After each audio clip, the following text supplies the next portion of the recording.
Okay, ladies and gentlemen, I wasn't able to stream this game. I got like 1 hour sleep last night, took a fat nap, woke up halfway through the first quarter, was going to stream the second half of the game. Got a phone call. By the time I got off the phone, it was like a 14, 16, 18 point game. So I was like, okay, I'm not streaming this. But I feel like I do need to talk about it because this was just an absolutely terrible loss, 23-point loss to the New York Knicks, right? The Knicks aren't that good of a team. Like, I just don't think the Knicks are very good.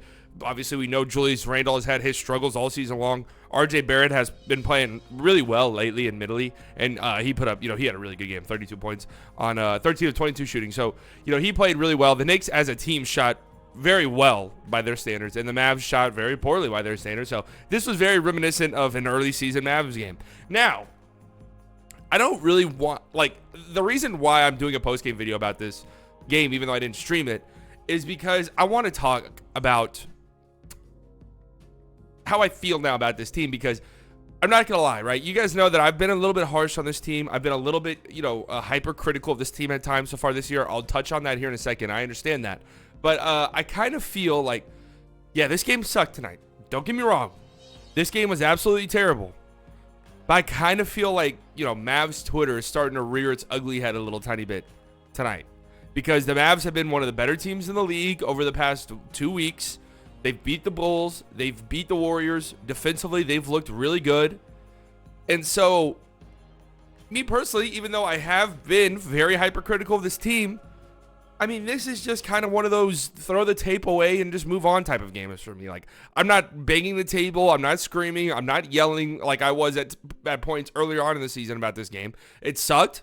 It's embarrassing to play a team like, the Knicks, Madison Square Garden, national TV. You come out and look this bad, right? There's kind of like a mini rivalry between the Mavs and the Knicks. I wouldn't even really call it a rivalry, but especially since KP didn't play. So, you want to win this game for sure, but I don't know. I'll give the team the benefit of the doubt. That's kind of how I'm feeling. I will give the team the benefit of the doubt. They've played well lately. This is just one stinker of a game. Now, if they come out on Friday against the Grizzlies, and I will be streaming that game. If they come out on Friday against the Grizzlies and look this bad, then we can start to get very frustrated and angry and start to maybe wonder if that 2-week stretch was a complete and total fluke. But I'm not ready to I'm not ready to completely wipe away what this team has done over the past 2 weeks just because they had one, really bad game against the Knicks. Now, I mean, what is there really to even talk about in this game? Everybody played poorly. There really weren't too many bright spots for the Mavs. There are a lot of questions I have in regards to, Josh Green getting 11 minutes. I don't understand that, right? He's played the best basketball of his career over the past week or two. I don't understand. It's good to see that my green screen still fucking sucks, huh? It's good to see that my green screen is still a piece of shit. But I don't understand why Josh Green barely played tonight. There's been a trend in recent weeks where Tim Hardaway Jr.'s minutes have decreased significantly while Josh Green's minutes have increased. And I would like to see more of that, honestly. I think Tim, God bless him, right? It's a bad contract. I've tweeted this multiple times. It is now probably one of the worst contracts in the NBA. He's been that bad for you so far this season. And his numbers weren't that bad tonight. 13 points on 5 of 11, but 1 of 7 from deep. I thought he was bad. I thought Tim was just straight up bad.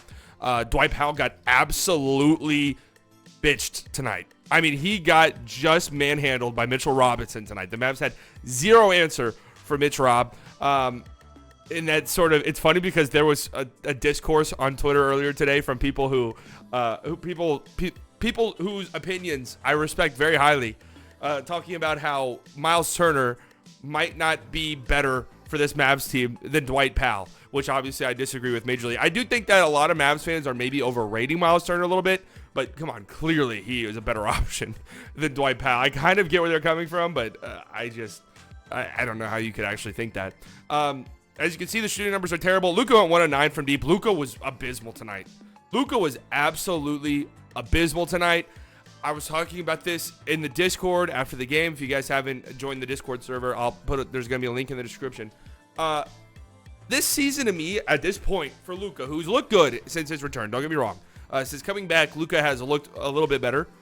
But this season almost feels like a complete and total wash for me when it comes to Luka. Not that he's, bad. He's having a bad year. For his standards, he's having a pretty down year. But just as like, this was the second year in a row Luka entered the season as the betting favorite for MVP in pretty much every single book, right? The betting favorite to win MVP. And he's just, last year he played at that level, at times. This year he is not at all. Like he has not even been close to that level. I'm working on a top 50 players list, and I have Luka, just a spoiler alert, I have Luka barely cracking the top 20 so far this year, and I think a lot of that has to do with me being biased towards the Mavs. I think you could make an argument that Luka hasn't even been a top 20 player this year, and I was just thinking about this. All-Star game, I think Luka's going to make it. He's one of the most popular players in the sport. Luka's going to be in the All-Star game. But will he deserve it? Because you have two guard spots starting, you have two guard spots off the bench, and then you have two wild card spots. You're going to have Steph, Ja, Chris Paul, Devin Booker, Donovan Mitchell. There's probably some guys that I'm missing. All guards who deserve it over Luka. And then at the wild card spot, you've got guys like Karl Anthony Towns. Does he deserve it over Luka for the season he's having? A guy like Draymond, a guy like Gobert.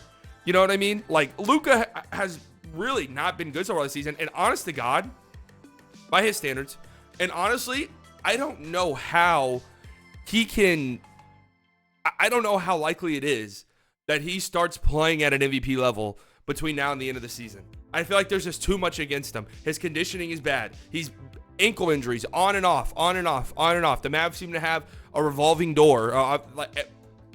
Every team pretty much is dealing with this, but because of COVID stuff, the Mavs seem to have a revolving door in the rotation. Who's in, who's out. I'm sure it's hard to get some consistency going, especially as the primary ball handler and the creator on your team. It's probably hard to get a little bit of consistency going when, the guys around you are changing all the time. I don't want to give Luka too much of a pass, though, because he just straight up hasn't been good. And tonight, he was really bad. Laboring, looking super tired, terrible shots, terrible step backs. I mean, his three-point shooting, I forgot what the stat was, but it's like, since the start of December, he's shooting like 22% from three. It's been ugly, man. Ugly. And I just don't know if between now and the end of the season, if we're going to see too much of a change. Like, his shots might start falling, right? But if the Mavs want to make any noise in the postseason whatsoever, they need him to be playing at an MVP level. We know this. And I think that's part of the reason why. I'll circle back to something I was talking about at the start of the video. That's part of the... If you notice, I'm not talking much about this game specifically, because what the fuck is there to say? You get blown out by 23 points. The game was pretty much over the moment it started. You look really bad. What is there to say other than that? That's why I was saying this is like, to me, a burn the tape game, and let's show up Friday ready to play. Like, there's not too many takeaways you could have from a blowout loss this bad. But anyways, circling back to what I was saying earlier, this is a loss earlier in the season that I would have been really upset about probably. And I think a big reason for that is I admittedly came into the season, I didn't think we were a true championship contender. I didn't think we were a top 4, top 5 team. That's kind of what you need to be considered a true championship contender. But I thought we were a dark horse contender, right? I thought, if things just go the Mavs' way, if KP can stay on the floor and Jason Kidd ends up being not as bad as everybody thinks, right? Reggie Bullock looks like a good addition, and Luka finally achieves that MVP level that we all think he can get to, then this Mavs team will be a tough out for anybody. About a month or two into the season, those hopes are completely dashed for me. I no longer think this team is a championship contending team at all. And that's kind of why I don't get mad and yell and scream like I did at the start of the season. Why I'm not going to get mad, yell and scream after games like this. Because you take a peek around the league, you've got like 3 or 4, I would say, elite contending teams. I would consider the Suns. I would consider the Warriors. I would consider the Bucks. I would maybe consider the Heat. And then you have a bunch of teams that have issues outside of that. Big time issues. The Nets defensively are terrible. They're absolutely terrible. The Jazz defensively are terrible.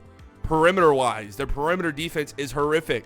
The reason why I'm saying all this is it's giving me some perspective watching a bunch of all these other teams play, because the Mavs, they're in that grouping outside of that top 4, top 5, those top 4, top 5 teams where they're good, but they just struggle to consistently put it all together.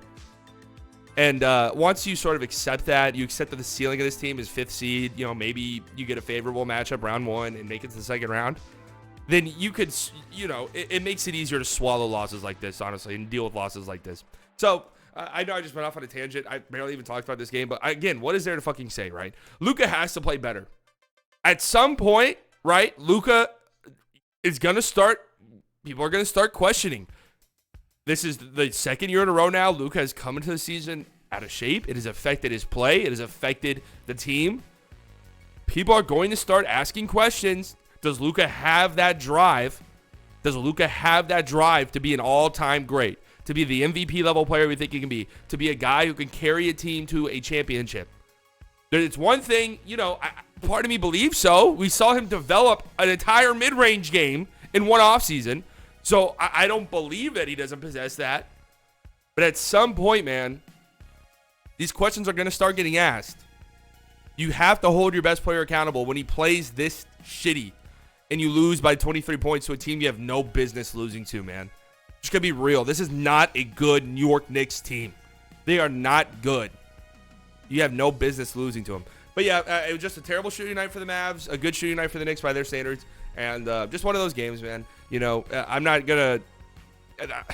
I was like thinking, should I call in for some wellness checks for some of these people on Mavs Twitter? Like, people were ready to jump off of a fucking overpass after this game, and yeah, it sucks. You got embarrassed, but it's like, man, they've been playing well lately. So let's just see how they look on Friday against the Grizzlies. That's another good test for the team, right? If they come out and look good again, then what? We'll forget this game ever happened. All right, that's kind of where I'm getting at. I know I was all over the place in this video, but I mean, what is there to say when you lose by 23 to the Knicks?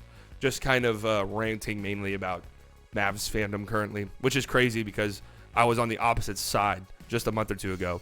But it's nice to have some perspective, okay, guys? See you guys on Friday streaming the Grizzlies game. I'm looking forward to that. The Grizzlies are incredibly fun to watch, and it'll be a good test for our Dallas Mavericks. Talk to you guys later, okay?